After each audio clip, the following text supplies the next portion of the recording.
What's up, guys? Daily Kamell here. Welcome back to the Daily YouTube channel, and welcome back to another episode of What Kamell Thinks. That's right, we just got the new box leaks for Eternal Stream, and if you saw the long video from my stream highlights, I did promise some more focused videos, so this is going to be the first of those, and I'm going to be going over my general thoughts over what I think are the most prominent pieces of support in the box. I'm not going to be going over everything. I'll cover a couple of the smaller things in other videos. So without further ado, let's get into it. The first thing I want to talk about is very near and dear to my heart, and it makes me very sad.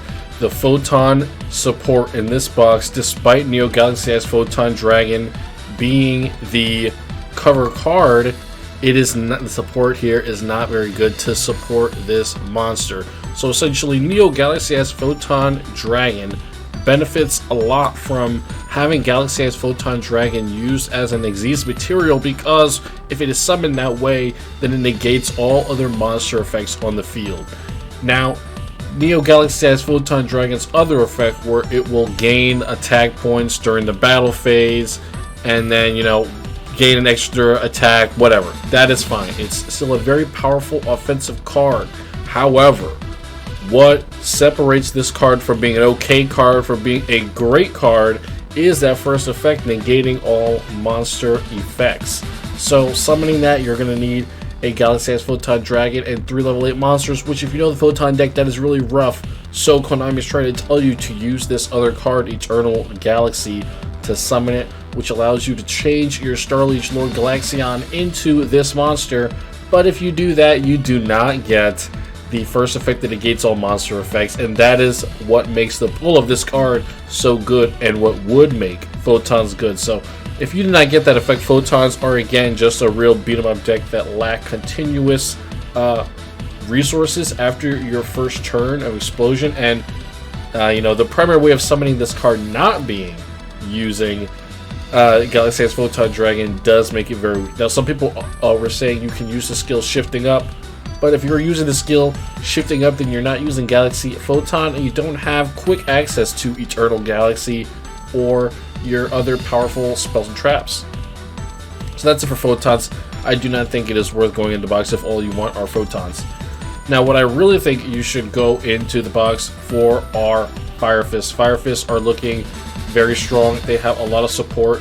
One of the cards that you may recognize, Fire Formation Tanky, one of the strongest cards in all of Yu-Gi-Oh! Allows you to search any Beast Warrior, is going to be seeing play outside of Fire Kings, but it's really going to help this deck. The rank 4 Xyz Tiger King lets you special summon Beast Warriors to make more Xyz summons and negates the effects of all face-up effects monsters. Sorry, I forgot his effect. So that negate all effect monsters effect, this is going to be a huge thing that this box is trying to do, and Firefist accomplishes it the best right now. We just talked about how Photons, they had that effect, but they can't even really utilize it. So what the heck are they doing, man? I don't know, but Firefist are making good use of it. The other UR we have here is Elephant, and it just makes for an easy Xyz summon, shuffles your Fire Formation spell traps. Not really sure how it's going to be played. And then there is a Ritual monster, which also negates monster effects. So Firefist, they're really targeting negating monster effects and like powerful or targeting decks with powerful monster effects, I should say. So we'll see. After we get a balanced Firefist, they get a ton of support this box. This is something to look forward to. Alright. Next we have Heroic Champions, a warrior deck that focuses around OTKing your opponent using your great number of resources. Is finally in Duel Links. The main boss monster, Heroic Champion Excalibur, detaches both its materials to boost itself to 4,000 until the end of your opponent's next turn. So it's a really easy to summon OTK monster. 2 level 4 warriors.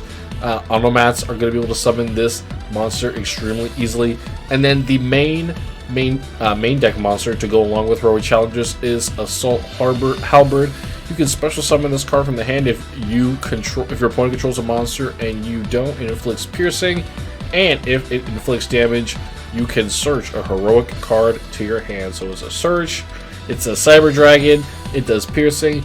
It is a pretty good warrior monster all around. Now this deck is not extremely strong, right? A lot of it is just making sure you can get out your Xyz monster and the other Xyz monster that negates spells and traps. But I do believe that Excalibur will see play in other decks. Of course, this deck does have one UR and one SR that you're going to get 3 of, so even though it doesn't have that much expensive support, I don't really see this as a big option if you are a budget or free-to-play player. I don't really see this evolving into a full deck. So nice Xyz monsters to add to the rank 4 pool, but I don't think they're going to be sticking around. Next, we've got Dream Mirrors, which I believe is the name of the archetype. I talked a lot of crap about these cards on stream because I really did not see the potential in them.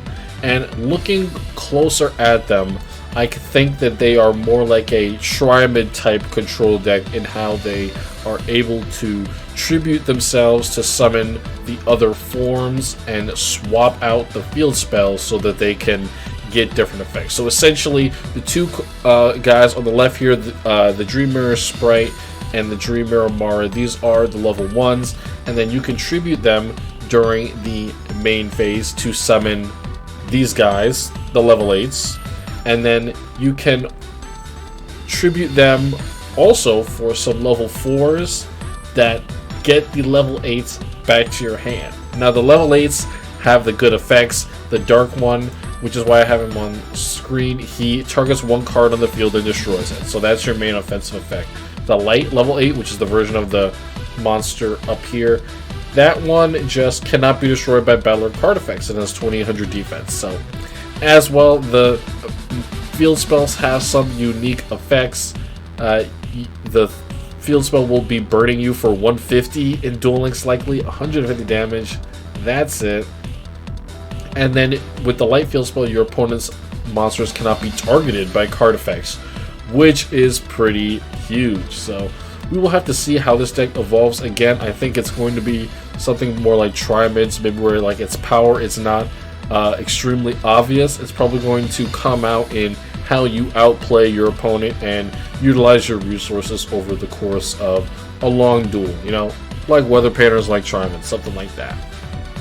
So those are all the main archetypes in this box and my opinions on them. Also, just to add, because I know people are going to mention it, something a lot of people had to talk about is this card, Dark Ruler No More. People were talking about how it had a huge impact in the TCG and how it will have a huge impact in Duel Links. This is a normal spell. Negate the effects of all face-up monsters your opponent currently controls until the end of this turn. Also, for the rest of this turn after this card resolves, your opponent takes no damage. Neither player can activate monster effects in response to this card's activation. So this card is extremely efficient at shutting down your opponent, making sure that even though, you know, ideally you will activate this at the beginning of the turn before you make any of your plays, but it's just making sure that it shuts them down and they do not have any recourse in which to stop this from activating. So yes, people are loving the idea of this card coming to the game right now because we're in a Dark Lord and Blue Eyes meta where monster effects are running rampant and they are changing the course of the game because they can activate them in succession. The Dark Ruler No More will say that is not going to happen and I'm going to be able to make play my turn without your monster effects going on. So this card is really good. And if we get a banlist, this card will be even better. But it is a normal spell. So even though you will be negating all face-up monsters' effects on the field, it is a normal spell. Your opponent could negate it if this card becomes that much of a problem.